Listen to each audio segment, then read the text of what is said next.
So നമ്മൾ നോക്കാൻ പോകുന്നത് നമ്മുടെ ഡെഫേർഡ് ടാക്സിന്റെ ബാക്കി ഭാഗമാണ്. സോ ഡെഫേർഡ് ടാക്സിൽ നമ്മൾ ലാസ്റ്റ് നിർത്തിയിട്ടുണ്ടായിരുന്നത് ഡെപ്റ്റ് ഇൻസ്ട്രുമെന്റ് മെഷർഡ് അറ്റ് ഫെയർ വാല്യൂലായിരുന്നു. So we are going forward. Transaction resulting equal asset and liability. അതായത് നമ്മുടെ ലീസ് പോലെയുള്ള സാധനങ്ങളെല്ലാം നിങ്ങൾ പഠിച്ചിട്ടില്ലേ? Lease arrangement. എന്താ ലീസ് അറേഞ്ച്മെന്റിൽ ഉണ്ടാവുന്നത്? ലീസ് അറേഞ്ച്മെന്റിൽ നമ്മൾ ഒരേ ടൈം, അതായത് ഒരു ലീസ് എഗ്രിമെന്റ് സൈൻ ചെയ്യുന്ന സമയത്ത് നമ്മൾ SOFPയിൽ ഒരേ സമയം ഒരു അസറ്റ് കാണിക്കും. എന്താ അസറ്റിന്റെ പേരുണ്ടായിരുന്നത്? റൈറ്റ് ഓഫ് യൂസ് അസറ്റ് കാണിക്കും. അതുപോലെ തന്നെ ലാബിലിറ്റി സൈഡിൽ ലീസ് ലാബിലിറ്റി കാണിക്കും. ശരിയല്ലേ? സോ ആൻഡ് അടുത്തൊരു എക്സാമ്പിൾ എന്ന് പറയുന്നത് എന്താണ്? Decommission provision. ഡീകമ്മീഷൻ പ്രൊവിഷൻ ആണെങ്കിൽ എങ്ങനെയാണ് വർക്ക് ചെയ്യുക? ഡീകമ്മീഷൻ പ്രൊവിഷൻ ആണെങ്കിൽ നിങ്ങൾ PPE സ്റ്റാൻഡേർഡ് ഓർമ്മയുണ്ടെങ്കിൽ ആലോചിച്ച് നോക്കുക. നമ്മൾ PPEന്റെ കോസ്റ്റിൽ നമ്മൾ ഡീകമ്മീഷൻ പ്രൊവിഷൻ ആഡ് ചെയ്യും. സോ അസറ്റ് സൈഡിൽ എന്ത് ചെയ്യും? ഇപ്പോൾ ഡീകമ്മീഷൻ പ്രൊവിഷൻ ഒരു 10,000 ആണെങ്കിൽ അസറ്റിന്റെ സൈഡിൽ ഒരു 10,000 വരും. അതുപോലെ ഈ ഡീകമ്മീഷൻ പ്രൊവിഷൻ എന്ന് പറഞ്ഞാൽ എന്താണ് സാധനം? ഫ്യൂച്ചറിൽ നമുക്ക് വരുന്ന ഒരു എക്സ്പെൻസ് ആണ്. അതായത് നിങ്ങളൊരു പ്ലാന്റ് കൺസ്ട്രക്ട് ചെയ്യുകയാണ്, ഗവൺമെന്റ് സ്ഥലത്താണ്, ഒരു 10 ഇയേഴ്സിനോട്ട് ലീസിനെടുത്ത ഗവൺമെന്റ് സ്ഥലത്ത് നിങ്ങൾ ഒരു പ്ലാന്റ് കൺസ്ട്രക്ട് ചെയ്തു. ആ 10 കൊല്ലം കഴിഞ്ഞാൽ നിങ്ങൾ അത് എന്ത് ചെയ്യേണ്ടി വരും? അവിടുന്ന് എടുത്ത് മാറ്റേണ്ടി വരും. എടുത്ത് മാറ്റാനുള്ള കോസ്റ്റ് ആണ് ഡീകമ്മീഷനിങ് കോസ്റ്റ്, അല്ലെങ്കിൽ എന്തെന്ന് പറയുന്നത്, റീസ്ട്രക്ചറിങ് കോസ്റ്റ് എന്ന് പറയാൻ പറ്റില്ല, ഡീകമ്മീഷനിങ് കോസ്റ്റ് എന്നൊക്കെ പറയുന്നത്, അല്ലെങ്കിൽ ഡിസ്പോസൽ കോസ്റ്റ് എന്നൊക്കെ പറയുന്നത്. സോ അത് ഫ്യൂച്ചറിൽ വരുന്ന ഒരു ലയബിലിറ്റി ആണ്, ഫ്യൂച്ചറിൽ വരുന്ന ഒരു എക്സ്പെൻസ് ആണെന്ന് നമുക്കറിയാം. സോ അതിന് നമുക്ക് എന്ത് ചെയ്യാൻ പറ്റും? ഒരു ലയബിലിറ്റിയും ക്രിയേറ്റ് ചെയ്യാൻ പറ്റും. So provision for decommission. So ഇതാണ് ഡീകമ്മീഷന്റെ ജേർണൽ എൻട്രി വരിക. സോ ഇവിടെയും എഫക്റ്റ് ഉണ്ട്, ഇവിടെയും എഫക്റ്റ് ഉണ്ട്. അപ്പോൾ ഇതുമായി ബന്ധപ്പെട്ട് ഡെഫേർഡ് ടാക്സ് എങ്ങനെ കാൽക്കുലേറ്റ് ചെയ്യും എന്നുള്ളതാണ് നമ്മൾ പഠിക്കുന്നത്. സോ നോർമൽ കേസിൽ ഡെഫേർഡ് ടാക്സ് 0 ആയിരിക്കും. എങ്ങനെ നോർമൽ കേസ് എന്ന് പറയുന്നത്? നോർമൽ കേസ് എന്ന് ഞാൻ ഉദ്ദേശിക്കുന്നത് ഒരേ വാല്യൂ, ഓക്കെ, അസറ്റ് സൈഡിലും അതുപോലെ തന്നെ ലാബിലിറ്റി സൈഡിലും ഒരേ വാല്യൂ ആണ് വരുന്നത് എന്നുണ്ടെങ്കിൽ, ഓക്കെ, അതിന് വേറെ എക്സെപ്ഷൻസോ കാര്യങ്ങളോ ഒന്നും കിട്ടിയിട്ടില്ല എന്നുണ്ടെങ്കിൽ എന്തായിരിക്കും? Deferred tax, net deferred tax, okay, net deferred tax എന്തായിരിക്കും? 0 ആയിരിക്കും. ഒരു എക്സാമ്പിൾ പറഞ്ഞുതരാവേ. സോ നിങ്ങൾ ഒരു ലീസ് എഗ്രിമെന്റിൽ സൈൻ ചെയ്യണം. ഈ ലീസ് എഗ്രിമെന്റിൽ സൈൻ ചെയ്യുമ്പോൾ അവിടെ വരുന്ന ലീസ് ലാബിലിറ്റി എന്ന് പറയുന്നത് 2 lakh ആണ്. ഓക്കെ, അപ്പോൾ റൈറ്റ് ഓഫ് യൂസ് അസറ്റ് എത്രയായിരിക്കും? നിങ്ങൾ പഠിച്ചിട്ടുണ്ട്, lease liability, right of use asset equal to lease liability plus any other direct cost എന്ന് പഠിച്ചിട്ടുണ്ട്. അപ്പോൾ ഡയറക്റ്റ് കോസ്റ്റ് ഒന്നും ഇല്ലെങ്കിൽ എന്തായിരിക്കും റൈറ്റ് ഓഫ് യൂസ് അസറ്റും? 2 ലക്ഷം തന്നെ ആയിരിക്കും. Right? So 2 lakh. Clear? So നമ്മളിത് എങ്ങനെ റെക്കഗ്നൈസ് ചെയ്യും? SOFPയിൽ അസറ്റ് സൈഡിൽ right of use asset 2 lakh and lease ലാബിലിറ്റിയിൽ 2 lakh. ഓക്കെ, ഇത് ഇയറിൻ്റെ സ്റ്റാർട്ടാണ്, 1st January 2023. ഓക്കെ, സ്റ്റാർട്ടിങ്ങിൽ. സോ ഇവിടെ ഏതാണ് ക്യാരിയിങ് എമൗണ്ട് എന്ന് പറയുന്നത്? അസറ്റിൻ്റെ എടുക്കാം. ഓക്കെ, ഫസ്റ്റ് അസറ്റിൻ്റെ എടുക്കാം. അസറ്റ് എന്താണ്? Right of use asset. So അസറ്റിൻ്റെ ക്യാരിയിങ് എമൗണ്ട് എത്രയാണ്? Carrying amount is 2 lakh. Tax base എപ്പോഴും എത്രയായിരിക്കും? നോർമലി 0 ആയിരിക്കും. സോ ടെമ്പററി ഡിഫറൻസ് എത്രയാണ്? 2 lakh ആണ്. ഒരു 10% ആണ് ടാക്സ് എന്ന് വിചാരിക്കുക. 10% ആണെങ്കിൽ ഇവിടെ എത്ര ഡെഫേർഡ് ടാക്സ് ലാബിലിറ്റി വരും? അസറ്റുകൾ നോർമലി എന്താണ് പ്രൊവൈഡ് ചെയ്യാറ്? ഡെഫേർഡ് ടാക്സ് ലാബിലിറ്റി ആണ് പ്രൊവൈഡ് ചെയ്യാറ്. കാരണം എന്താ? അസറ്റുകൾക്ക് എപ്പോഴും ഇങ്ങനെ ചിന്തിച്ചാൽ മതി, അസറ്റുകൾക്ക് എപ്പോഴും കൂടുതൽ ഡിപ്രീസിയേഷൻ ഇനീഷ്യൽ ഇയേഴ്സിൽ പ്രൊവൈഡ് ചെയ്യും. കൂടുതൽ, അതായത് നമ്മൾ ചാർജ് ചെയ്യുന്നതിനേക്കാൾ കൂടുതൽ ഡിപ്രീസിയേഷൻ ടാക്സ് അതോറിറ്റി നോർമലി എന്ത് ചെയ്യും? പ്രൊവൈഡ് ചെയ്യാറുണ്ട്. അപ്പോൾ അങ്ങനെ പ്രൊവൈഡ് ചെയ്യുമ്പോൾ ഇനീഷ്യൽ ഇയേഴ്സിലെല്ലാം പ്രോഫിറ്റ് എന്തായിരിക്കും? വളരെ കുറവും ടാക്സ് അടയ്ക്കുന്നത് വളരെ കുറവായിരിക്കും. അപ്പോൾ ഫ്യൂച്ചറിൽ നമ്മൾ എന്ത് ചെയ്യേണ്ടി വരും? ടാക്സ് കൂട്ടി അടയ്ക്കേണ്ടി വരും. അതുപോലെ തന്നെ നമുക്ക് ഫ്യൂച്ചറിൽ എന്ത് വരാനുണ്ട്? ഈ ഒരു അസറ്റ് വിൽക്കുമ്പോൾ എക്കണോമിക് ബെനിഫിറ്റ് കിട്ടാനുണ്ട്. സോ ഈ എക്കണോമിക് ബെനിഫിറ്റിന്റെ പുറത്ത് നമുക്ക് ഫ്യൂച്ചറിൽ എന്ത് അടയ്ക്കേണ്ടി വരും? ആ ഒരു ഗെയിൻ ഓൺ സെയിൽ വരുവാണ് എന്നുണ്ടെങ്കിൽ നമുക്ക് എന്ത് അടയ്ക്കേണ്ടി വരും? ടാക്സ് അടയ്ക്കേണ്ടി വരുമെന്ന് നമുക്കറിയാം. സോ അതുകൊണ്ടാണ് അസറ്റ്സിന് നോർമലി എന്ത് വരുന്നത്? ഡെഫേർഡ് ടാക്സ് ലാബിലിറ്റി വരുന്നത്. സോ ഇവിടെ ഡെഫേർഡ് ടാക്സ് ലാബിലിറ്റി ഉണ്ട്. സോ ഡെഫേർഡ് ടാക്സ് ലാബിലിറ്റി എത്ര വരും? 2000. റൈറ്റ്? സോ അസറ്റിന്റെ കേസ്. ഇനി ലാബിലിറ്റിയുടെ കേസ് നോക്കാം. ലാബിലിറ്റി സൈഡ് നോക്കുമ്പോൾ എന്താണ് നമുക്കുള്ളത്? ലീസ് ലാബിലിറ്റി ആണുള്ളത്. സോ ക്യാരിയിങ് എമൗണ്ട് എത്രയാണ്? 2 lakh ആണ്. റൈറ്റ്? എത്രയാണ് നമ്മുടെ ടാക്സ് ബേസ് എന്ന് പറയുന്നത്? 0. സോ ടെമ്പററി ഡിഫറൻസ് എത്രയായിരിക്കും? 2 lakh ആയിരിക്കും. അതേ ഇൻറ്റു 10% ടാക്സ് ബേസ് ചെയ്ത് കഴിഞ്ഞാൽ എത്ര ഡെഫേർഡ് ടാക്സ് അസറ്റ് വരും? ലാബിലിറ്റിയുമായി ബന്ധപ്പെട്ട് എപ്പോഴും എന്തായിരിക്കും വരിക? ഡെഫേർഡ് ടാക്സ് അസറ്റ് ആണ് നോർമലി വരാറ്. സോ ഡെഫേർഡ് ടാക്സ് അസറ്റ് എത്ര വരും? 2000 വരും. സോ നോക്കിയേ, ഒരു ഡെഫേർഡ് ടാക്സ് അസറ്റ് 2000-ന് വന്നു, അതുപോലെ തന്നെ ഒരു ഡെഫേർഡ് ടാക്സ് ലാബിലിറ്റിയും 2000-ന്റെ വന്നു, ശരിയല്ലേ? സോ രണ്ടും കൂടെ നെറ്റ് വരുമ്പോൾ എത്ര വരുന്നത്? 0 ആണ് വരുന്നത്. സോ ഡെഫേർഡ് ടാക്സ് അസറ്റ് അല്ലെങ്കിൽ അസറ്റ് റെക്കഗ്നൈസ് ചെയ്യുന്ന ലാബിലിറ്റി റെക്കഗ്നൈസ് ചെയ്യുന്ന ഒരേ എമൗണ്ട് ആണ് എന്നുണ്ടെങ്കിൽ ഇനീഷ്യലി അത് 0 ആയിരിക്കും. ഓക്കെ, ഇനി ഒരു കൊല്ലം കഴിയുകയാണെന്ന് വിചാരിക്കുക. ഈ ലീസിന്റെ ഒരു പ്രത്യേകത എന്താണ്? ലീസ് ഓർമ്മയുണ്ട് എന്നുണ്ടെങ്കിൽ ചിന്തിച്ച് നോക്കുക, അല്ലെങ്കിൽ ഞാൻ പറയുന്നത് ശ്രദ്ധിക്കുക. ഡെഫേർഡ് ടാക്സിന്റെ അല്ലെ നമ്മുടെ ലീസിന്റെ ഒരു പ്രത്യേകത എന്താണെന്ന് വെച്ച് കഴിഞ്ഞാൽ, ഇപ്പൊ നമ്മൾ SOFയിൽ ഇവിടെ 2 ലാക്ക് റെക്കഗ്നൈസ് ചെയ്തു, അസറ്റ് സൈഡിലും 2 ലാക്ക് റെക്കഗ്നൈസ് ചെയ്തു, റൈറ്റ് ഓഫ് യൂസ് അസറ്റ് എന്ന് പറഞ്ഞിട്ട്. അതുപോലെ തന്നെ ലീസ് ലാബിലിറ്റി റെക്കഗ്നൈസ് ചെയ്തു 2 ലാക്ക് എന്ന് പറഞ്ഞിട്ട്. പക്ഷെ അസറ്റ് കുറയുന്നത്, അസറ്റിന്റെ വാല്യൂ കുറയുന്നത് എങ്ങനെയായിരിക്കും? ബൈ ഡിപ്രീസിയേഷൻ ആയിരിക്കും. പക്ഷെ ലീസ് ലാബിലിറ്റി കുറയുന്നത് എങ്ങനെയായിരിക്കും? ലീസ് പേയ്മെന്റ് വഴിയായിരിക്കും, അല്ലെ? സോ അപ്പോൾ എന്ത് വരും? ക്യാരിയിങ് എമൗണ്ടിൽ ഡിഫറൻസ് വരാനുള്ള സാധ്യതയുണ്ട്. സോ ഫോർ എൻ എക്സാമ്പിൾ, ഇവിടെ ഇപ്പോൾ ലീസ് പേയ്മെന്റ് ചെയ്തിട്ട് 1,50,000 ആണ് എന്ത് വന്നത്? ലീസ് പേയ്മെന്റ് ചെയ്തിട്ട് റിമൈനിങ് എമൗണ്ട് വന്നത്. ഡിപ്രീസിയേഷൻ പോയിട്ട് ഇവിടെ വന്നത് 1,80,000 ആണെന്ന് വിചാരിക്കാം. ഓക്കെ, സോ നമ്മൾ ന്യൂ ഡെഫേർഡ് ടാക്സ് കാൽക്കുലേറ്റ് ചെയ്യും. ഇപ്പോൾ ഇത് ഇയർ എൻഡിലാണ്, ഇയർ എൻഡ് അതായത് 31st December 2023. 31st December 2023 നമ്മൾ എന്ത് ചെയ്തു? ഡിപ്രീസിയേഷൻ കുറച്ചു, ഡിപ്രീസിയേഷൻ ഒരു 30,000 രൂപ കുറച്ചു. അതുപോലെ തന്നെ ലീസ് പേയ്മെന്റ്, എങ്ങനെ ലീസിന്റെ ഇക്വേഷൻ ഓർമ്മയുണ്ടോ? Add effective interest less lease payment ചെയ്തിട്ട് ലാസ്റ്റ് ക്ലോസിംഗ് എമൗണ്ട് എത്ര വന്നു? 1,50,000 വന്നു എന്ന് വിചാരിക്കാം. എങ്ങനെ വന്നു എന്നുള്ളതല്ല ഇവിടുത്തെ വിഷയം. So this is A just ഒരു എക്സാമ്പിളിന് വേണ്ടി ഞാൻ പറയുന്നതാണ്. 1,50,000 ആൻഡ് 1,80,000 വന്നു. സോ ഇനിയാണ് ഡെഫേർഡ് ടാക്സിന്റെ എഫക്റ്റ് ഇവിടെ കൂടുതലായിട്ട് വരാനുള്ള സാധ്യത. കാരണം രണ്ടിന്റെയും ക്യാരിയിങ് എമൗണ്ടിൽ ഡിഫറൻസ് വന്നു, അല്ലെ? സോ നോക്കിക്കോ, ന്യൂ ഡെഫേർഡ് ടാക്സ് കാൽക്കുലേഷൻ നോക്കിക്കോ. Year end deferred tax calculation എന്നാ, ന്യൂ എന്ന് പറയുന്നതിനേക്കാൾ നല്ലത് ഇയർ എൻഡിൽ നമ്മൾ വീണ്ടും എന്ത് ചെയ്യും? ഡെഫേർഡ് ടാക്സ് എസ്റ്റിമേഷൻ ചെയ്യും. സോ ഡെഫേർഡ് ടാക്സ് എസ്റ്റിമേഷൻ ചെയ്യുന്ന സമയത്ത് നമുക്ക് നോക്കാം, അസറ്റ് എത്രയാണ് ക്യാരിയിങ് എമൗണ്ട് ഉള്ളത്? 1,80,000 ആണുള്ളത്. എത്രയാണ് ടാക്സ് ബേസ് ഉണ്ടാവുക? 0 ആണെന്ന് ഞാൻ പറഞ്ഞു. സോ 0. സോ ടെമ്പററി ഡിഫറൻസ് എത്രയായിരിക്കും? 1,80,000. സോ ഇതേ ഇൻറ്റു 10% ചെയ്ത് കഴിഞ്ഞാൽ എത്ര ഡെഫേർഡ് ടാക്സ് ലാബിലിറ്റി വരും? ഡെഫേർഡ് ടാക്സ് ലാബിലിറ്റി ഓഫ് 1,800 വരും. ഇനി ലാബിലിറ്റിയിൽ നോക്കുന്ന സമയത്ത് ലീസ് ലാബിലിറ്റി ആണുള്ളത്. ലീസ് ലാബിലിറ്റി എത്രയാണ് കിടക്കുന്നത്? 1,50,000 ആണ് ക്യാരിയിങ് എമൗണ്ട്. ടാക്സ് ബേസ് എന്ന് പറയുന്നത് 0 ആണ്. ഓക്കെ, സോ 1,50,000 ഇൻറ്റു 10% എത്ര ഡെഫേർഡ് ടാക്സ് ലാബിലിറ്റി വരും? സോറി, ഡെഫേർഡ് ടാക്സ് അസറ്റ് വരും? 1,500. ഇപ്പൊ നോക്കിയേ, ഇവിടെ ഡെഫേർഡ് ടാക്സ് അസറ്റ് ഒരു 1,500, റൈറ്റ്? അതുപോലെ തന്നെ ഡെഫേർഡ് ടാക്സ് ലാബിലിറ്റി 1,800 ആണ് വന്നത്. സോ നെറ്റ് എത്ര വരും? നെറ്റ് 300 എന്ത് വരും? ലാബിലിറ്റി വരും. ഡെഫേർഡ് ടാക്സ് ലാബിലിറ്റി നെറ്റ് എത്ര വരും? 300 വരും. ക്ലിയർ ആണോ? സോ മനസ്സിലാക്കേണ്ടത്, അസറ്റിലും ലാബിലിറ്റിയിലും ഒരേ എമൗണ്ട് ആണ് എന്നുണ്ടെങ്കിൽ അവിടെ എന്തായിരിക്കില്ല? അവിടെ നെറ്റ് ഡെഫേർഡ് ടാക്സ് അല്ലെങ്കിൽ ഡെഫേർഡ് ടാക്സ് അസറ്റോ ലാബിലിറ്റിയോ ഉണ്ടായിരിക്കില്ല, അല്ലെങ്കിൽ നെറ്റ് ഡെഫേർഡ് ടാക്സിന്റെ എമൗണ്ട് 0 ആയിരിക്കും. പക്ഷേ ഇതിൽ എന്തെങ്കിലും ചേഞ്ചസ് വന്നു കഴിഞ്ഞാൽ, അതായത് ഒരൊറ്റ ട്രാൻസാക്ഷൻ, ഇത് രണ്ടിന്റെയും സൈഡിലുള്ള കാര്യം ഞാൻ പറയുന്നത്.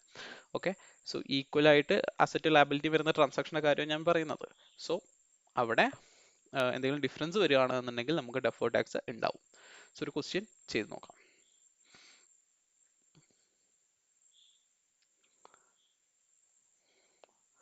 അതിനു മുന്നേ കീ പോയിന്റ്സ് ഒക്കെ നിങ്ങൾ വായിച്ചു നോക്കിയാൽ മതി കേട്ടോ. നമ്മൾ പറഞ്ഞ കാര്യങ്ങളൊക്കെ തന്നെ അതിൽ ഉള്ളൂ. സോ ഓഫ്സെറ്റ് ചെയ്യാൻ പറ്റുമ്പോൾ ഓഫ്സെറ്റ് ചെയ്യാം. പിന്നെ നിങ്ങൾ ശ്രദ്ധിക്കേണ്ട കാര്യം, ഡെഫേർഡ് ടാക്സ് ലാബിലിറ്റി ആണെങ്കിൽ എപ്പോഴെങ്കിലും റെക്കോർഡ് ചെയ്യാം. ഡെഫേർഡ് ടാക്സ് അസറ്റ് റെക്കോർഡ് ചെയ്യുമ്പോൾ നമ്മൾ എന്ത് ശ്രദ്ധിക്കണം? അതിന്റെ റിക്കവറബിലിറ്റി ശ്രദ്ധിക്കണം എന്നുള്ളത് കഴിഞ്ഞ ക്ലാസ്സിൽ നമ്മൾ പറഞ്ഞിട്ടുണ്ടായിരുന്നു. ആൻഡ് ഈ ഒരു ക്വസ്റ്റ്യൻ ശ്രദ്ധിക്കുക. ഈ ഒരു ക്വസ്റ്റ്യൻ എന്താ റിക്വയർമെന്റ് ചോദിച്ചിരിക്കുന്നത്? Explain deferred tax amount arising on lease arrangement in the year 31st December 20x5. So ഈ ഒരു കാൽക്കുലേഷൻ ഞാൻ പറഞ്ഞു തരാമേ. അതിന് മുന്നേ ആദ്യം കുറച്ച് കാര്യങ്ങൾ എടുക്കട്ടെ. സോ നമ്മളോട് ചോദിച്ചേക്കുന്നത് 31st December 20x5 വരുന്നതിനെ കുറിച്ച് എക്സ്പ്ലെയിൻ ചെയ്യാൻ വേണ്ടിയിട്ടാണ്. So on 1st January 20x5, a company entered into a 5-year lease agreement. എത്ര ഇയർ ആണ്? 5 ഇയർ ആണ്. Obtain to use of an asset. Lease liability എത്രയാണ്? 2,60,000 ആണ്. റൈറ്റ് ഓഫ് യൂസ് അസറ്റ് എത്രയാണ്? 2,90,000 ആണ്. സോ ലീസ് ലാബിലിറ്റി 2,60,000 പ്ലസ് ഒരു 30,000 initial direct cost വന്നിട്ടുണ്ട്. അതുകൊണ്ടാണ് റേറ്റ് ഓഫ് യൂസ് അസറ്റ് എത്രയായത്? 2,90,000 ആയത്. ഇപ്പൊ തന്നെ നിങ്ങൾക്ക് മനസ്സിലാവും ഇവിടെ ഡെഫേർഡ് ടാക്സ് വരാനുള്ള സാധ്യത ഉണ്ട് എന്നുള്ളത്. കാരണം എന്താ, ലയബിലിറ്റി സൈഡിൽ 2,60,000ഉം അസറ്റ് സൈഡിൽ എത്രയാണ് വരുന്നത്? 2,90,000ഉം ആണ് വരുന്നത്. ഓക്കെ, ആൻഡ് ലീസ് പേയ്മെന്റ് എത്രയാണ് വരുന്നത്? 60,000 ആണ് ആനുവലി വരുന്നത്. ഇൻട്രസ്റ്റ് റേറ്റ് 5% ആണ്. ഡിപ്രീസിയേഷൻ സ്ട്രെയിറ്റ് ലൈൻ ആണ്. ടാക്സ് ട്രീറ്റ്മെന്റ്, ഇവിടെയാണ് ശ്രദ്ധിക്കുന്നത്. Tax relief received four initial direct cost when paid. ഒരു പേ ചെയ്തപ്പോൾ ആ ഇയറിൽ തന്നെ എന്ത് ചെയ്തിട്ടുണ്ട്? ഇനീഷ്യൽ ഡയറക്റ്റ് കോസ്റ്റ് കിട്ടിയിട്ടുണ്ട്. I mean initial direct cost exempted ആയിട്ടുണ്ട്. എന്താ എക്സംപ്റ്റഡ് ആയെന്ന് പറഞ്ഞു കഴിഞ്ഞാൽ നമുക്ക് അത്രയും കോസ്റ്റ് കുറയ്ക്കാൻ പറ്റി. എവിടുന്ന്? നമ്മുടെ എക്സ്പെൻസ് നിന്ന്. അതും ഈ ഇയറിൽ 1 ജാനുവരി 2025ന്റെ SOPL നിന്ന് നമുക്ക് അത്ര എക്സ്പെൻസ് കുറയ്ക്കാൻ പറ്റി. അത്രയും എക്സ്പെൻസ് കുറച്ച് കഴിഞ്ഞപ്പോൾ, ടാക്സ് കാൽക്കുലേഷന് വേണ്ടി കുറച്ച് കഴിഞ്ഞപ്പോൾ എന്താ ഉണ്ടായത്? നമ്മുടെ പ്രോഫിറ്റ് കുറഞ്ഞു. ടാക്സ് നമ്മൾ ഇക്കൊല്ലം കുറച്ചാണ് അടച്ചിട്ടുള്ളത്. സോ ഫ്യൂച്ചർ പീരീഡിൽ നമ്മൾ എന്ത് ചെയ്യേണ്ടി വരും? കൂട്ടി അടയ്ക്കേണ്ടി വരും. ശരിയല്ലേ? നോർമലി അസറ്റിന്റെ കേസ് എല്ലാം അങ്ങനെയാണ്. ഓക്കെ, അതിന്റെ കൂടെ ഈ 30,000 വന്നു എന്ന് മാത്രം. And tax relief for lease payments will be obtained when paid in each year. So lease പേയ്മെന്റ്സിന് ടാക്സ് റിലീഫ് കിട്ടും അല്ലെ? നമ്മൾ പറഞ്ഞു ലാബിലിറ്റിക്ക് എന്താ ഉള്ളത്? ഡെഫേർഡ് ടാക്സ് അസറ്റ് ആണ് ഉള്ളത്. സോ ടാക്സ് റിലീഫ് കിട്ടും. ബട്ട് എപ്പോഴാണ് കിട്ടുള്ളൂ? പേ ചെയ്യുമ്പോഴേ കിട്ടുള്ളൂ. So tax base is 0 and tax rate is 20%. Deferred tax asset and liabilities can offset under allistic jurisdiction. നമുക്ക് എന്ത് ചെയ്യാൻ പറ്റും? ഓഫ്സെറ്റ് ചെയ്യാനും പറ്റുമെന്ന് പറഞ്ഞു. സോ 1 ജാനുവരി 2025 നമ്മൾ ഈ ലീസിൽ സൈൻ ചെയ്യുന്ന സമയത്ത് നമ്മൾ എന്തൊക്കെ റെക്കോർഡ് ചെയ്യും? ലാബിലിറ്റി എന്ത് റെക്കോർഡ് ചെയ്യും? ലാബിലിറ്റി ആയിട്ട് ലീസ് ലാബിലിറ്റി റെക്കോർഡ് ചെയ്യും. LL എന്നിടാണ്. ലീസ് ലാബിലിറ്റി എത്ര റെക്കോർഡ് ചെയ്യും? 2,60,000 റെക്കോർഡ് ചെയ്യും. Right, this is the carrying amount. ഇതിന്റെ ടാക്സ് ബേസ് എത്രയായിരിക്കും? ഇതിന്റെ ടാക്സ് ബേസ് എന്ന് പറയുന്നത് 0 ആണ്. ആൻഡ് നമ്മൾ എന്ത് റെക്കോർഡ് ചെയ്യും? അസറ്റ് റെക്കോർഡ് ചെയ്യും. ഈ അസറ്റ് റെക്കോർഡ് ചെയ്യുമ്പോൾ അവിടെ രണ്ട് സാധനങ്ങളുണ്ട്. ലീസ് ലാബിലിറ്റിയും ഉണ്ട്, അതുപോലെ തന്നെ ഇനീഷ്യൽ ഡയറക്റ്റ് കോസ്റ്റും ഉണ്ട്. സോ ലീസ് ലാബിലിറ്റി എത്രയാണ്? 2,60,000ഉം അതുപോലെ തന്നെ ഇനീഷ്യൽ ഡയറക്റ്റ് കോസ്റ്റ് എത്രയാണ്? 30,000ഉം ആണ്. സോ ടോട്ടൽ നമ്മുടെ അസറ്റിന്റെ വാല്യൂ എത്രയാണ് വരുന്നത്? 2,90,000 ആണ്. So I M calculating it here. 2,90,000. 2,90,000. So this is the carrying amount. What is the tax base? 0. So what is the temporary difference? Temporary difference is 2,60,000 minus this one 2,60,000, and ഇവിടുത്തെ temporary difference എത്രയാണ്? 2,90,000. So what will be the deferred tax? Deferred tax will be, what is the percentage? 20%. 20% വരുന്ന സമയത്ത് 2,60,000 into 20%, 52,000 വരും. ഇവിടെയാണെങ്കിലോ 58,000 വരും. Net എത്ര വരും? Net deferred tax liability വരും. എത്ര ലാബിലിറ്റി വരും? 58,000 മൈനസ് 52,000, 6,000 വരും. ഇതിന്റെ ജേണൽ എൻട്രി എന്തായിരിക്കും നമ്മൾ പ്രൊവൈഡ് ചെയ്യുന്നുണ്ടാവുക? 1 ജാനുവരി 2025 നമ്മൾ ജേണൽ എൻട്രി പുട്ട് ചെയ്യും. എന്താണ് പുട്ട് ചെയ്യാൻ പോകുന്നത്? What is debit, what is credit? is an expense. Liability ആണെങ്കിൽ എന്തായിരിക്കും? when a liability increases, credit it. Credit deferred tax liability, and what you debited, deferred tax expense. Expense എന്ത് ചെയ്യുന്നു? Debit ചെയ്യുന്നു. എത്രയാണ് ചെയ്യുന്നത്? 6,000 and 6,000. ഓക്കെ ആണോ? ഇനി 1 year കഴിയുന്നു. 31st ഡിസംബർ 20x5 ആവുന്നു. നമ്മളോട് 1 ജാനുവരിയിൽ അല്ല ചോദിച്ചിട്ടുള്ളത്, 31st ഡിസംബർ 20x5ലെയാണ്. സോ നമുക്ക് വേണ്ടത് എന്താ? ഡെഫേർഡ് ടാക്സ് കാൽക്കുലേറ്റ് ചെയ്യാൻ വേണ്ടത് നമുക്ക് ക്യാരിങ് എമൗണ്ടും വേണം, അതുപോലെ തന്നെ ടാക്സ് ബേസും വേണം. ഓക്കെ, ടാക്സ് ബേസ് ഓക്കെ, നമുക്ക് 0 എന്ന് എടുക്കാം. Okay, so lease liability first item എന്താണ്? ലീസ് ലാബിലിറ്റിയുടെ ക്യാരിങ് എമൗണ്ട് എങ്ങനെ കണ്ടുപിടിക്കും? സോ ഞാൻ ഇവിടെ കാൽക്കുലേറ്റ് ചെയ്യാം. Working note number 1, lease liability. ലീസിന്റെ സ്റ്റാൻഡേർഡ് കാണാത്തവരാണെങ്കിൽ ഡോണ്ട് വറി, ഞാൻ പറയുന്നത് ഇപ്പോൾ തൽക്കാലം ഇങ്ങനെ ശ്രദ്ധിച്ചാൽ മതി കേട്ടോ. സോ ഓപ്പണിംഗ് ബാലൻസ് എത്രയാണ്? ഓപ്പണിംഗ് ബാലൻസ് എത്രയുണ്ട്? 2,60,000. 2,60,000. ഇതിലോട്ട് നമ്മൾ എന്ത് ചെയ്യുന്നു വെച്ച് കഴിഞ്ഞാൽ എഫക്റ്റീവ് ഇൻട്രസ്റ്റ് ആഡ് ചെയ്ത് കൊടുക്കും. നിങ്ങൾ ഫിനാൻഷ്യൽ ഇൻസ്ട്രുമെന്റ് കണ്ടു കാണുമല്ലോ എന്തായാലും. അതിന്റെ അമോർട്ടൈസേഷൻ മെത്തേഡ് ഓർമ്മയുണ്ടോ? സെയിം ഇക്വേഷൻ ആണ് ഇവിടെ വരുന്നത്. സോ എഫക്റ്റീവ് ഇൻട്രസ്റ്റ് ആഡ് ചെയ്ത് കൊടുക്കും. എഫക്റ്റീവ് ഇൻട്രസ്റ്റ് എത്ര ആഡ് ചെയ്ത് കൊടുക്കും? 2,60,000 ഇൻറ്റു ഇംപ്ലിസിറ്റ് ഇൻട്രസ്റ്റ് റേറ്റ് തന്നിട്ടുണ്ട് 5%. So 2,60,000 into 5%, 13,000. ലെസ് നമ്മൾ എന്ത് ചെയ്യും? ആക്ച്വൽ കുറയ്ക്കും അല്ലേ? സോ ആക്ച്വൽ പേയ്മെന്റ് എത്രയാണെന്ന് പറഞ്ഞാൽ 60,000. So minus 60,000. So what is the carrying amount at the 31st December 20x5? It will be 2,13,000. So നിങ്ങൾക്ക് വേണ്ടിയിട്ട് ഞാൻ വേറൊരു കാര്യം കൂടെ പറഞ്ഞുതരാം. നമ്മൾ പക്ക അമോർട്ടൈസേഷൻ മെത്തേഡിന്റെ സെയിം തന്നെയാണ് ഇവിടെ വരുന്നത് ആ ഒരു ഇക്വേഷൻ. സോ എഫക്റ്റീവ് ഇൻട്രസ്റ്റ് എങ്ങോട്ടാണ് പോവുക? ഇതാണ് SOPL പോവുക. ആക്ച്വൽ പേയ്മെന്റ് ശരിക്കും SOPL പോവോ? ഇല്ല. പക്ഷേ ടാക്സബിൾ കാൽക്കുലേഷന് വേണ്ടിയിട്ട്, ഓക്കെ, ടാക്സബിൾ കാൽക്കുലേഷനിൽ നമ്മൾ എന്താണ് കൺസിഡർ ചെയ്യുക? എഫക്റ്റീവ് അല്ല, കൂടുതൽ കൺസിഡർ ചെയ്യുക ആക്ച്വൽ പേയ്മെന്റ് ആയിരിക്കും. Okay, so there will be A difference. So what ever, let's go here. So എത്രയാണ് നമ്മുടെ ക്യാരിങ് എമൗണ്ട് വരുന്നത്? 2,13,000. And what will be the carrying amount of right of use asset? Okay, right of use asset എന്ന് എന്താ കുറയാ? What is the opening balance? Working number 2, right of use asset. What is the opening balance? Opening balance will be 2,90,000. Okay, and അത് നമ്മൾ എന്താ less ചെയ്യുന്നത്? Depreciation less ചെയ്യും. എത്ര depreciation നമ്മൾ less ചെയ്യും? എങ്ങനെ ഡിപ്രീസിയേഷൻ കാൽക്കുലേറ്റ് ചെയ്യുക? എത്ര കൊല്ലത്തോട്ടാണ് ഇത് എടുത്തേക്കുന്നത്? 5 ഇയറിലോട്ടാണ്. സോ 2,90,000 ഡിവൈഡഡ് ബൈ 5 എത്ര വരും? 58,000 വരും. ഡിപ്രീസിയേഷൻ എത്ര വരും? 58,000 വരും. Okay, then what will be the depreciation? Calculate ചെയ്ത് നോക്കിയേ.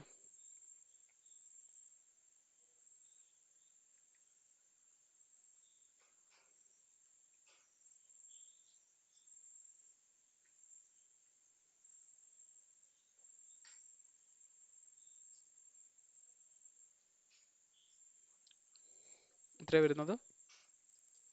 Equal to sum of use ചെയ്യുമ്പോൾ ഒരു കാര്യം ശ്രദ്ധിക്കണം, ഇവിടെ മൈനസ് ഫിഗർ ഇട്ട് കൊടുക്കണം കേട്ടോ. സോ 58,000 മൈനസ് വരും. So equal to sum of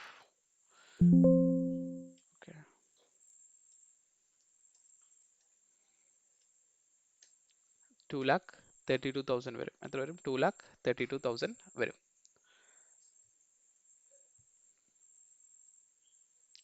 എല്ലാവർക്കും കിട്ടിയോ? ചെയ്ത് നോക്കിയേ, ഇതുവരെ ചെയ്ത് നോക്കിയേ, എല്ലാവരും ചെയ്ത് നോക്കിയേ. Giving you 1 minute. പെട്ടെന്ന് ചെയ്ത് നോക്കി. ഇതുവരെ പറഞ്ഞതിൽ എന്തെങ്കിലും ഡൗട്ട് ഉണ്ടോ എന്ന് ആലോചിച്ച് നോക്കിയേ. ഡൗട്ട് ഉണ്ടെങ്കിൽ ചോദിച്ചേ.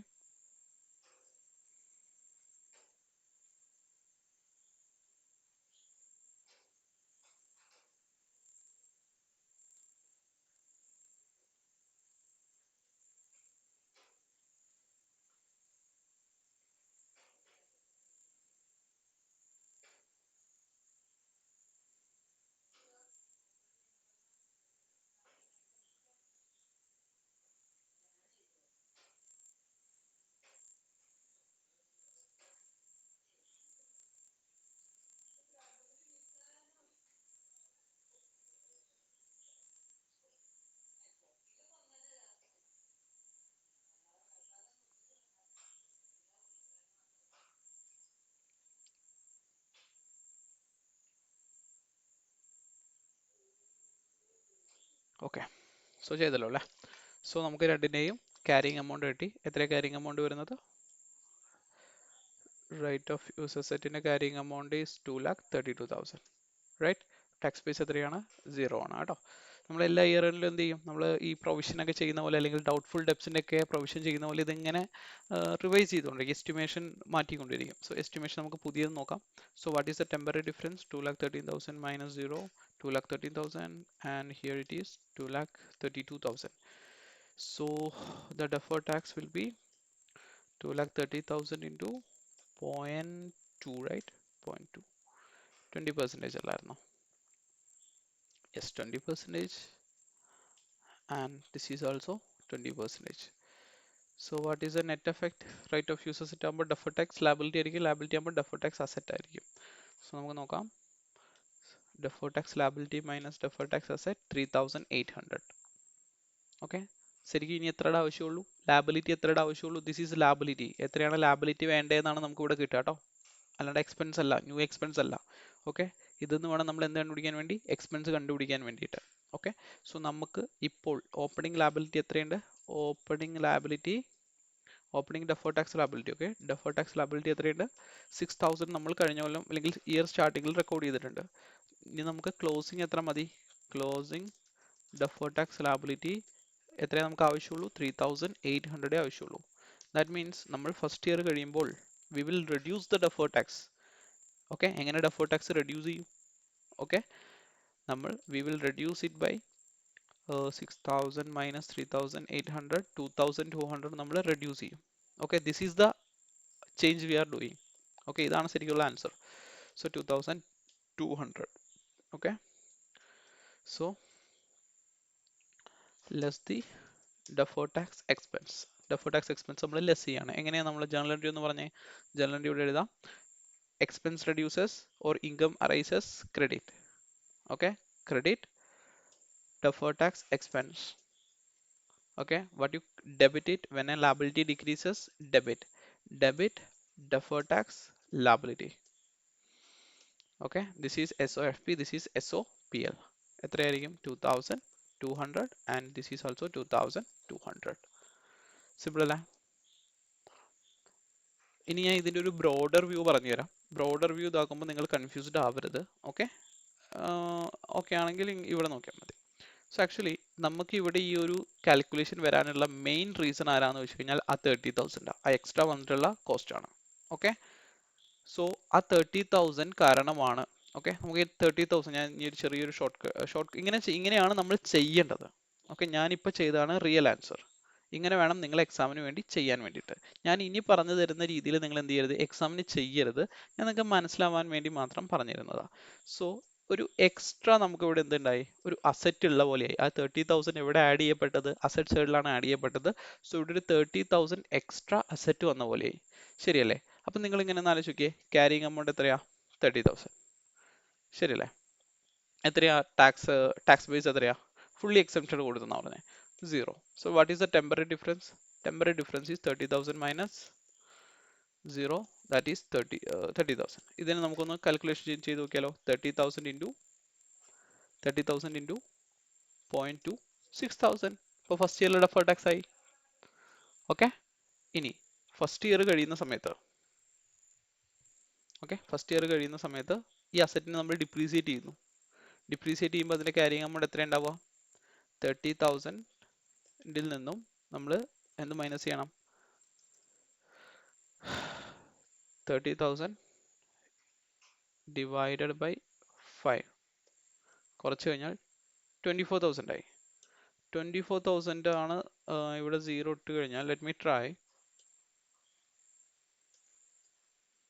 2,400 24,000 ഇൻറ്റു 0.2 ചെയ്ത് കഴിഞ്ഞാൽ 4,800 ആണോ വരുന്നത്?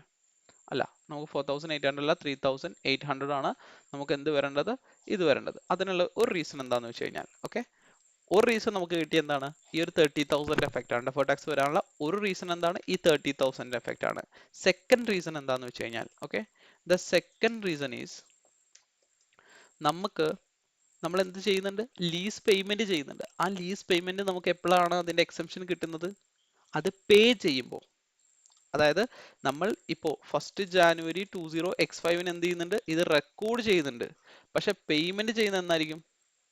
പേയ്മെന്റ് ചെയ്യുന്നത് 31 ഡിസംബർ 20x5 ആയിരിക്കും. സോ പേയ്മെന്റ് ചെയ്യുമ്പോഴേ നമുക്ക് എന്ത് ചെയ്യാൻ പറ്റുള്ളൂ? ആ ഒരു എക്സ്പെൻസ് കുറയ്ക്കാൻ പറ്റുള്ളൂ. 31 December 20x5 means almost next year ആയി അല്ലേ? സോ ഈ ഇതിന്റെ രണ്ടിന്റെയും നെറ്റ് എഫക്റ്റ് ആണ് നമുക്ക് എന്തിലോട്ട് എത്തിച്ചത്? 3,800 എത്തിച്ചത്. സോ ആ ഒരു കാൽക്കുലേഷൻ ആണ് ഞാൻ ഇവിടെ കൊടുത്തിട്ടുള്ളത്. അപ്പോൾ നിങ്ങൾക്ക് ടാക്സബിൾ പ്രോഫിറ്റ് നോക്കാവേ. ടാക്സബിൾ പ്രോഫിറ്റ് നമ്മൾ ഏറ്റവും ബേസിക്സ് നമ്മൾ ആദ്യം പറഞ്ഞ ഒരു രീതിയിലോട്ട് പോവുകയാണ്. ശ്രദ്ധിച്ചു കേട്ടോ. സോ ഇത് നമുക്ക് എല്ലാ കൊല്ലവും 2 ലക്ഷം ഗ്രോസ് പ്രോഫിറ്റ് ഉണ്ടായെന്ന് വിചാരിക്കാം. എത്രയാണ് ഗ്രോസ് പ്രോഫിറ്റ്? 5 കൊല്ലവും 2 ലക്ഷമാണ്. ഈ 5 കൊല്ലവും നമ്മൾ കുറയ്ക്കേണ്ട ഒരു സാധനമുണ്ട്. എന്താ? 60,000 വെച്ചിട്ട് നമ്മൾ ടാക്സ് എക്സ്പെൻസ് അല്ല, ലീസ് എക്സ്പെൻസ് നമ്മൾ കുറയ്ക്കണം. ശരിയല്ലേ? ടാക്സബിൾ പ്രോഫിറ്റ് കാൽക്കുലേഷൻ ആണ് കേട്ടോ. ഓക്കെ, ഇറ്റ്സ് നോട്ട് SOPL, അത് മനസ്സിലാക്കണം. ടാക്സബിൾ പ്രോഫിറ്റ് കാൽക്കുലേഷൻ ആണ്. സോ എല്ലാ കൊല്ലവും നമുക്ക് എന്ത് കിട്ടും? പേയ്മെന്റ് ചെയ്യുന്നു. ഫസ്റ്റ് ഇയറിൽ 60,000 ലീസ് പേയ്മെന്റ് ചെയ്യുന്നു. സോ നമുക്ക് എല്ലാ കൊല്ലവും 5 കൊല്ലവും നമ്മൾ ലീസ് പേയ്മെന്റ് ചെയ്യുമ്പോൾ നമുക്ക് എന്ത് കിട്ടും? ആ ഒരു ടാക്സ് എക്സംഷൻ കുറയ്ക്കാൻ പറ്റും. ബട്ട് ഫസ്റ്റ് ഇയറിൽ നമുക്ക് എന്ത് ചെയ്യാൻ പറ്റി? ഫസ്റ്റ് ഇയറിൽ പക്ഷേ നമ്മളെ കൊണ്ട് എന്ത് ചെയ്തു? ശരിക്കും 30,000 ഡിവൈഡ് ആയി പോകേണ്ട ഒരു എക്സ്പെൻസ് ആണ്. പക്ഷേ ഫസ്റ്റ് ഇയറിൽ നമ്മളോട് പറഞ്ഞു 30,000 എവിടുന്ന് കുറയ്ക്കാൻ? ഗ്രോസ് പ്രോഫിറ്റ് നിന്ന് കുറയ്ക്കാൻ പറഞ്ഞു. അങ്ങനെ നമ്മുടെ പ്രോഫിറ്റ് വളരെ കുറഞ്ഞു. എത്രയായി? 1,10,000 ആയി. ഓക്കെ, ശരിക്കും നമ്മുടെ ഇതാണ് SOPL. ഓക്കെ, ഇതാണ് SOPL എന്ന് പറയുന്നത്. SOPL നോക്കാം. Let me highlight it in orange or what ever colour. So ഇതാണ് നിങ്ങളുടെ SOPL. SOPL നോക്കിയേ, ഈ കൊല്ലം 2 ലക്ഷം പ്രോഫിറ്റ് ഉണ്ടായി. അന്ന് ഡിപ്രീസിയേഷൻ 58,000. 58,000 മീൻസ് ആ ഒരു അസറ്റിന്റെ ടോട്ടൽ വാല്യൂ ഡിവൈഡ് ബൈ 5 ആണ് കേട്ടോ. 58,000ഉം ആൻഡ് 30,000 ആണ് നിങ്ങൾ കുറയ്ക്കുന്നത്. എഫക്റ്റീവ് ഇൻട്രസ്റ്റ് എത്രയാണ് കുറയ്ക്കുന്നത്? SOPL എത്രയാണ് കുറയ്ക്കുന്നുള്ളൂ? 30,000 കുറയ്ക്കുന്നത്. 60,000 കുറയ്ക്കുമോ? ഇല്ല. ഇക്വേഷൻ ഓർത്താൽ മതി. ഇക്വേഷനിൽ ഞാൻ എന്താ പറഞ്ഞത്? അതിന് വേണ്ടിയിട്ടാണ് ഞാൻ ഇവിടെ പറഞ്ഞത്, ഇവിടെ എഴുതിയത്. SOPL നിന്ന് എത്രയേ പോകുന്നുള്ളൂ? 13,000 പോകുന്നുള്ളൂ. Okay, actual payment journal entry ഞാൻ പറഞ്ഞുതരാം. ഓക്കെ, ഇതിന്റെ ജേർണൽ എൻട്രികൾ ഞാൻ പറഞ്ഞുതരാവേ. ഇത് ശ്രദ്ധിച്ചോ. Debit and what you credit എന്ന് പറഞ്ഞുതരാം. ഡെബിറ്റ്, ക്രെഡിറ്റ്, ഇത് ഓരോന്നിനെയും ഡെബിറ്റ് ക്രെഡിറ്റും പറഞ്ഞുതരാം. സോ ഇവിടെ നിങ്ങൾ ഡെബിറ്റ് ചെയ്യുന്നത് എഫക്റ്റീവ് ഇൻട്രസ്റ്റിൽ ഡെബിറ്റ് ചെയ്യുന്നത് ഇൻട്രസ്റ്റ് എക്സ്പെൻസ് SOPL കാണിക്കും. ഓക്കെ, ആൻഡ് എന്താ ക്രെഡിറ്റ് ചെയ്യാന്നറിയാവോ? നിങ്ങൾ ക്രെഡിറ്റ് ചെയ്യുന്നത്, what you credit is liability increase ചെയ്യും. Credit the lease liability. Okay, and next one debit. Okay, ഇത് പേയ്മെന്റ് ചെയ്യുമ്പോൾ നിങ്ങൾ ഡെബിറ്റ് ചെയ്യുന്നത് എന്തായിരിക്കും? ലാബിലിറ്റി കുറയ്ക്കണം. കാരണം പേയ്മെന്റ് ചെയ്ത് കഴിഞ്ഞാൽ പിന്നെ ആ ഒരു ലാബിലിറ്റി അവിടെ ഇല്ലല്ലോ. സോ ലീസ് ലാബിലിറ്റി നമ്മൾ കുറയ്ക്കും. എന്തായിരിക്കും ക്രെഡിറ്റ് ചെയ്യുന്നത്? നമ്മുടെ കയ്യിൽ നിന്ന് എന്ത് പോകും? ക്യാഷ് പോകും. So cash. അപ്പോൾ ഇതിൽ എന്ത് എഫക്റ്റ് ഇല്ല? ഇവിടെ SOPL ഹിറ്റ് ആവുന്നില്ല. എവിടെ SOPL ഹിറ്റ് ആവുന്നുള്ളൂ? ഇവിടെ SOPL ഹിറ്റ് ആവുന്നുള്ളൂ. സോ ഇവിടെ ശ്രദ്ധിച്ചോ, ഇവിടെ എന്താ ഉണ്ടാവുന്നതെന്ന് വെച്ച് കഴിഞ്ഞാൽ നമ്മുടെ ഇവിടെ SOPL ഹിറ്റ് ആവുന്ന ഐറ്റംസ് മാത്രമേ നമ്മുടെ SOPL വരുള്ളൂ. ശരിയല്ലേ? സോ ഡിപ്രീസിയേഷൻ 58,000 നമ്മുടെ ഹിറ്റ് ആവും. ഡിപ്രീസിയേഷൻ വരുമ്പോൾ എന്താ ഒബ്വിയസ്ലി എന്തായിരിക്കും ജേർണൽ എൻട്രി വരിക? Debit, depreciation expense, credit, asset or accumulated depreciation. Right? So 58,000 എന്തായാലും SOPL ഹിറ്റ് ആവുന്നുണ്ട്. എഫക്റ്റീവ് ഇൻട്രസ്റ്റ് ആണ് SOPL ഹിറ്റ് ആവുക. അവിടെ തന്നെ ഒരു ഡിഫറൻസ് കണ്ടോ? അതായത് നമ്മൾ SOPL കുറയ്ക്കുന്ന 13,000 രൂപ, പക്ഷെ ലീസ് ടാക്സബിൾ പ്രോഫിറ്റിന് എത്രയാണ് നമ്മൾ കുറയ്ക്കുക? 60,000. അവിടെ ഒരു ഡിഫറൻസ്. അതാണ് ഞാൻ രണ്ടാമത്തെ റീസൺ പറഞ്ഞത്. ഇവിടെ രണ്ട് ടെമ്പററി ഡിഫറൻസാ. ഒന്നുള്ളത് ആ 30,000 ഡിഫറൻസും, രണ്ടുള്ളത് എന്തിന്റെ ഡിഫറൻസാ? ലീസ് എക്സ്പെൻസ് അല്ലെങ്കിൽ ലീസ് പേയ്മെന്റ് ഡിഫറൻസ് ആണുള്ളത്. സോ നമ്മുടെ നെറ്റ് പ്രോഫിറ്റ് എത്രയാണ് ഉണ്ടാവേണ്ടത്? 1,29,000, 1,31,350. ഓക്കെ, ഇങ്ങനെയാണ് നമ്മുടെ ശരിക്കുള്ള നെറ്റ് പ്രോഫിറ്റ് ഉണ്ടാവേണ്ടത്. ഈ നെറ്റ് പ്രോഫിറ്റ് വെച്ച് നമ്മൾ ടാക്സ് കാൽക്കുലേറ്റ് ചെയ്യുകയാണെന്നുണ്ടെങ്കിൽ നോക്കിക്കോ, ടാക്സ് കാൽക്കുലേറ്റ് ചെയ്യുകയാണെങ്കിൽ ശരിക്കും എത്ര ടാക്സ് അടയ്ക്കേണ്ടത്? 25,800 അടയ്ക്കണം. ഫസ്റ്റത്തേൽ ശ്രദ്ധിച്ചോട്ടോ, 25,800. നമ്മൾ നെറ്റ് പ്രോഫിറ്റ് വെച്ചിട്ടാണെങ്കിൽ നമ്മൾ എത്ര ടാക്സ് അടയ്ക്കണം? 25,800. പക്ഷേ ടാക്സ് അതോറിറ്റി പറഞ്ഞത് നിങ്ങൾ എന്ത് ചെയ്യും? 60,000 കുറയ്ക്കുക. ലീസ് എക്സ്പെൻസ് എത്ര കുറയ്ക്കുക? 60,000 കുറയ്ക്കുക. അതുപോലെ ഇനീഷ്യൽ ഡയറക്റ്റ് കോസ്റ്റ് നിങ്ങൾ കുറയ്ക്കുക. അങ്ങനെ നമ്മൾ എത്ര അടച്ചോളൂ? 22,000 അടച്ചോളൂ. മനസ്സിലായോ? എത്ര ഫസ്റ്റ് ഇയർ എൻഡിൽ നമ്മൾ ടാക്സ് അടയ്ക്കുന്നുള്ളൂ? 22,000. എത്ര അടയ്ക്കേണ്ടടുത്ത്? 25,800 അടയ്ക്കേണ്ടടുത്ത് നമ്മൾ എത്ര ടാക്സ് അടയ്ക്കുന്നുള്ളൂ? 22,000 രൂപ ടാക്സ് അടയ്ക്കുന്നുള്ളൂ. ഓക്കെ, പക്ഷെ അത് ടെമ്പററി ആയിട്ടുള്ള എഫക്റ്റ് അല്ലേ? കാരണം എന്താ? ഈ 30,000 രൂപ ഓക്കെ, ഇനി അപ്കമിങ് ഇയേഴ്സിൽ 30,000 ഉണ്ടോ? ഇല്ല. ഇവിടെ ഒരു ബ്ലാങ്കാ. ശരിയല്ലേ? ഈ 30,000 രൂപ ഇനി ഇവിടെ ഇല്ല. എക്സ് എന്നിടാം. 30,000 രൂപ ഇവിടെ എവിടെയും ഇല്ല. ഓക്കെ, അപ്പൊ ഇനി നമുക്ക് ആ ഒരു എക്സംഷൻ കിട്ടുമോ? ഇല്ല. അപ്പൊ നോക്കിക്കോ, ഇനി അടുത്ത നോക്കാം. അടുത്ത കൊല്ലം എന്താ? ഈ 3,800 നിങ്ങൾക്ക് കണ്ട് ഓർമ്മയുണ്ടോ? 3,800 ആണ് നമുക്ക് ഇയർ എൻഡിൽ കിട്ടിയ എമൗണ്ട്. ഇത് ഇയർ എൻഡ് കാൽക്കുലേഷൻ ആണ് കേട്ടോ. ഓക്കെ, ഇയർ എൻഡിൽ കിട്ടിയ എമൗണ്ട്. ഇനി നോക്കിക്കോ, സെക്കൻഡ് ഇയറിൽ നമുക്ക് ഗ്രോസ് പ്രോഫിറ്റ് എത്ര, നെറ്റ് പ്രോഫിറ്റ് എത്ര ഉണ്ടാവുന്നത്? 131,350. നമ്മൾ ശരിക്കും ടാക്സ് അടയ്ക്കേണ്ടത് എത്രയാ? 260-270 ടാക്സ് അടയ്ക്കണ്ടേ? എത്ര ടാക്സ് അടയ്ക്കണ്ടേ? 260-270 അടയ്ക്കണം. Let me puttu an another colour. 260-270 അടയ്ക്കണം. ശരിയല്ലേ? പക്ഷേ നമ്മൾ എത്ര ടാക്സ് അടയ്ക്കുന്നുണ്ട്?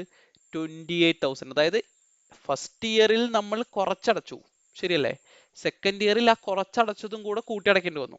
26 അടയ്ക്കേണ്ടടുത്ത് എത്ര അടയ്ക്കണം?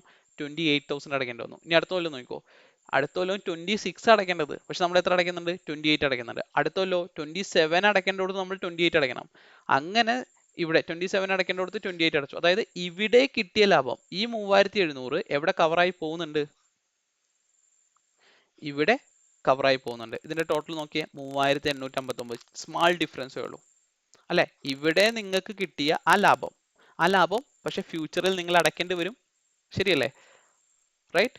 കൂട്ടി അടയ്ക്കേണ്ടി വരും. അത് തന്നെയാണല്ലോ ഡെഫേർഡ് ടാക്സിന്റെ കൺസെപ്റ്റ് എന്ന് പറയുന്നത്. ഫ്യൂച്ചറിൽ നമ്മൾ കൂട്ടി അടയ്ക്കേണ്ടി വരും. സോ ഫ്യൂച്ചറിൽ അടയ്ക്കേണ്ടി വരും, ഫ്യൂച്ചറിൽ ലയബിലിറ്റി വരും എന്നുള്ള കൺസെപ്റ്റ് ആണ്. ഓക്കെ, സോ ഇവിടെ നമുക്കൊരു ലാഭം കിട്ടിയെങ്കിൽ പോലും ആ ലാഭം നമ്മൾ എന്തായിട്ട് കൺസിഡർ ചെയ്യുന്നു? നമ്മൾ മനസ്സിലാക്കണം ഫ്യൂച്ചറിൽ നമുക്കത് പണിയാണ്. അപ്പോൾ നമ്മൾ എന്ത് ചെയ്യുന്നു? ഡെഫേർഡ് ടാക്സ് ലാബിലിറ്റി റെക്കോർഡ് ചെയ്യുന്നു. എന്നിട്ട് ഓരോ കൊല്ലവും നമ്മൾ ആ ഡെഫേർഡ് ടാക്സ് ലാബിലിറ്റി കുറച്ച് വരുന്നു. ഇവിടെ ഈ ഒരു ഈക്വൽ ലീസിന്റെ കേസിൽ, പെർട്ടിക്കുലർലി ലീസിന്റെ കേസിൽ ഞാൻ പറയുന്നത് രണ്ട് കാര്യങ്ങളാണ് ഇവിടെ ഡിഫറൻസ് വരാനുള്ള കാരണം. ഒന്ന് ലീസ് പേയ്മെന്റ് ആൻഡ് രണ്ടാമത്തത് ഈ ഒരു initial direct cost. Okay, and sir അപ്പോൾ ഈ എഫക്റ്റീവ് ഇൻട്രസ്റ്റ് എവിടെ കിട്ടി? അതിന്റെ കാൽക്കുലേഷൻ ആണ് ഞാൻ ഈ സൈഡിൽ കൊടുത്തേക്കുന്നത് കേട്ടോ. ഓക്കെ, ഇതൊന്നുമില്ല, opening balance add effective interest less actual, right? അപ്പോൾ എന്ത് കിട്ടും? ക്ലോസിംഗ് കിട്ടും. ഈ ക്ലോസിംഗ് ആണല്ലോ അടുത്ത കൊല്ലത്തെ എന്തെന്ന് പറയുന്നത്? ഓപ്പണിംഗ് എന്ന് പറയുന്നത്. ഓക്കെ, വീണ്ടും ഈ ലൂപ്പ് ഇങ്ങനെ സ്റ്റാർട്ട് ചെയ്തുകൊണ്ടിരിക്കും. ഇത് ഓരോ കൊല്ലത്തെയും വെച്ച് എങ്ങനെ ചെയ്താ?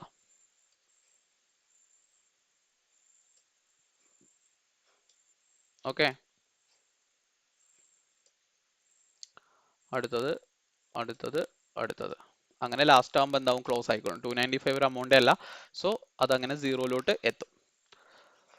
ഓക്കെ, സോ ഈ വർക്കിംഗ് നോട്ട് നമ്മുടെ വർക്കിംഗ് നോട്ട് സെക്ഷനിൽ ഉണ്ടാവും. You can access it from there. Okay, ഇതൊരു ഡീറ്റെയിൽ. പക്ഷെ നമ്മൾ എന്താ എഴുതേണ്ടത്? നമ്മുടെ കാൽക്കുലേഷനിൽ ഇതൊക്കെ കാണിക്കേണ്ട ആവശ്യമുണ്ടോ? ഇല്ല, ഇതൊക്കെ നിങ്ങളുടെ റെഫറൻസിന് വേണ്ടിയുള്ളതാണ്. ഈ ഗ്രീൻ പാർട്ടിലുള്ളതാണ് നിങ്ങൾ എക്സ്പ്ലെയിൻ ചെയ്ത് കാൽക്കുലേറ്റ് ചെയ്ത് ചെയ്യേണ്ടത്. ഓക്കെ, ഇവിടെ ഒരു എക്സ്പ്ലെയിൻ എന്താണ് പറഞ്ഞേക്കുന്നത്? സോ ഇത് മൊത്തത്തിൽ നിങ്ങൾ എക്സ്പ്ലെയിൻ ചെയ്ത് ഈ journal entries, the journal entries, yes, ഈ ജേണൽ എൻട്രീസ് ആണ് നിങ്ങൾ കൂടുതലായിട്ട് പറയേണ്ടത്. I will highlight it. Okay, ഈ ജേണൽ എൻട്രീസ് ആണ് നിങ്ങൾ പറയേണ്ടത് മെയിൻ ആയിട്ട്. This is the explanation. Okay, നമ്മൾ പറയണം എന്ത്? എവിടുന്ന് സ്റ്റാർട്ട് ചെയ്യണം? ഒരു അറ്റത്ത് സ്റ്റാർട്ട് ചെയ്യണം. എങ്ങനെ സ്റ്റാർട്ട് ചെയ്യും? ഓക്കെ, എന്താണ് ഡെഫേർഡ് ടാക്സ് എന്ന് പറയണം ആദ്യം? ഡെഫേർഡ് ടാക്സ് ഇൻട്രോ അല്ലെ? ഡെഫേർഡ് ടാക്സ് എന്താന്ന് പറയണം. എന്നിട്ട് നമ്മൾ എന്ത് പറയണം? Calculation പറയണം. On 1st January 20x5 we will record a liability asset in the SOFP. In the liability side there is a 2,60,000 less liability, we will record it. In the asset side we will record an right of use asset of 2,90,000. Okay, so there will be a temporary difference of 2,60,000. so if we calculate the deferred tax for the liability, it will be 52,000, and for the asset there is a deferred tax liability of 58,000. If we net it, the total deferred tax for the 1st January 20x5 will be deferred tax liability of 6,000. Then in the year end we will re-estimate the deferred tax. Okay, in that time the carrying amount of the lease liability will be 2,30,000. എന്നിട്ട് എന്ത് ചെയ്യണം? ബ്രാക്കറ്റിൽ calculation കാണിക്കണം. ഏത് calculation? ഈ calculation. ഇത് ബ്രാക്കറ്റിൽ കാണിച്ചാൽ മതി. ഓക്കെ, then എന്നിട്ട് പറയണം the temporary difference is 2 lakh, tax base is 0 and 2,30,000 is the temporary difference. Deferred tax is 42,600. Okay, and the rate of use asset is 2,30,000. എന്നിട്ട് എന്ത് കാണിക്കണം? ഇത് കാണിക്കണം. ഇത് ഞാൻ ഗ്രീൻ കളർ കൊടുക്കാൻ മറന്നുപോയി അല്ലേ? സോ ഈ കാൽക്കുലേഷൻ ബ്രാക്കറ്റിൽ കാണിക്കണം. എങ്ങനെ കിട്ടിയെന്നുള്ളത്. Less depreciation. എങ്ങനെ ഡിപ്രീസിയേഷൻ എങ്ങനെ കിട്ടിയെന്ന് കാണിക്കണം കേട്ടോ. ഡിപ്രീസിയേഷൻ എങ്ങനെ കിട്ടിയത്? 2,90,000 divide by the useful life of 5 years എന്ന് പറഞ്ഞിട്ട് ബ്രാക്കറ്റിൽ കാണിക്കണം. Okay, then there is a in the year end there is a temporary difference of 2,30,000 and 2,32,000. so the deferred tax asset will be 42,600. deferred tax liability will be 46,600. so the net effect, in the net deferred tax liability will be 3,800. in the previous year, in the start of the year, we estimated a 6,000 deferred tax. Now we have to reduce it to 3,800. so we will debit the liability and credit the expense by 2,200. so in the year end the deferred tax liability will be 3,800. that's it. conclude ആയി. Conclusion എപ്പോഴും നമ്മൾ എന്തെങ്കിലും എഴുതുന്നതല്ല. Conclusion എന്ന് പറഞ്ഞാൽ ഒരു ആൻസറിലോട്ട് എങ്ങനെ എത്തി, അല്ലെങ്കിൽ ആൻസർ ഇതാണ് എന്ന് പറയുന്നതാണ് ഒബ്വിയസ്ലി കൺക്ലൂഷൻ എന്ന് പറയുന്നത്. ഓക്കെ, സോ ഈ ഒരു ഏരിയ ആണ് ദ റിയൽ ആൻസർ. അതിന്റെ ബാക്ക്ഗ്രൗണ്ടിൽ എന്ത് നടക്കുന്നു എന്നുള്ളത് ഒരു എന്താ പറയാ, ഒരു എക്സ്ട്രാ അണ്ടർസ്റ്റാൻഡിങ്ങിന് വേണ്ടി പറഞ്ഞു തന്നതാണ് ഈ ഒരു കാര്യം എന്ന് പറയുന്നത് കേട്ടോ. ഓക്കെ, അതിന്റെ ആവശ്യമൊന്നുമില്ല. okay now, so I'm saving this. more copy, create a copy, new book. okay, ഇത് നമ്മുടെ വർക്ക് ഏരിയയിൽ ഉണ്ടാവും കേട്ടോ. so all the best guys. Next നമ്മൾ കവർ ചെയ്യാൻ പോകുന്നത്, അടുത്ത വീഡിയോയിൽ നമ്മൾ കവർ ചെയ്യുന്നത് accounting for movement in deferred tax and the tax റേറ്റിലുള്ള ചേഞ്ചസ് ആയിരിക്കും. Okay, bye guys.